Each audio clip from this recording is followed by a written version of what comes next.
What's up mga idol? Si Stan sa Magnolia. Goodbye Ian Sanggalang.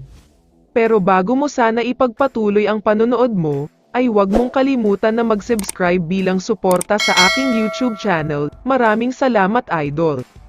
Isingit lang sandali natin ang balita tungkol sa TNT Tropang Giga. Sinabi kasi nila na ready na daw talaga sila sa paparating na rematch nila kontra sa Hinebra.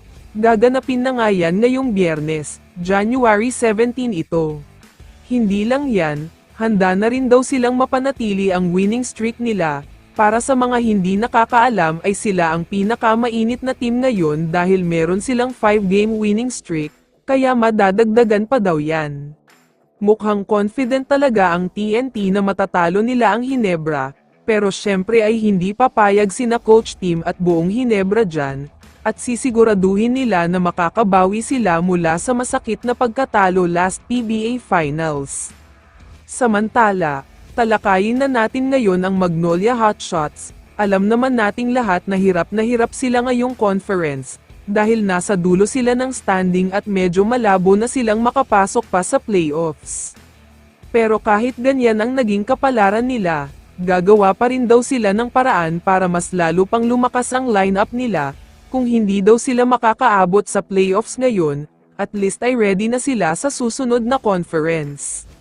Ang kailangan daw kasi nilang gawin sa ngayon ay bitawan ng ibang mga players nila, tulad na lamang ni Iyang Sanggalang, dahil nga gusto nilang makakuha ng player na mas malakas at mas maaasahan sa crucial moments.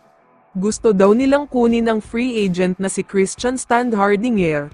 Nagkakaroon na nga daw sila ng initial conversation at negotiation, at mukhang maganda naman daw ang pag-uusap ng dalawang kampo sa ngayon. Ito pa ang mas mabigat sa balitang ito, kung matatandaan nyo na nagkaroon ng announcement si Stan ng retirement niya sa PBA, pero ngayon nga ay binabawi na daw niya ito at gusto na niyang bumalik uli sa PBA. Samantala, ayon naman sa Terra Firma ay handa na daw silang bitawan si Stan para makakuha ng kapalit. Ayaw daw nilang pilitin ang ayaw maglaro, hahayaan na lang daw nila kung saan niya gustong maglaro, basta may kapalit na magaling. Ayon sa Terra Firma Management, papayag daw sila na si Ian Sanggalang ang kapalit, basta magdagdag daw ang mga ito ng isang first round pick, kapag ganito daw ang makukuha nila ay papayag na sila agad-agad. Kaya naman kung ikaw ang tatanungin idol, sino sa tingin mo ang malulugi sa trade na ito?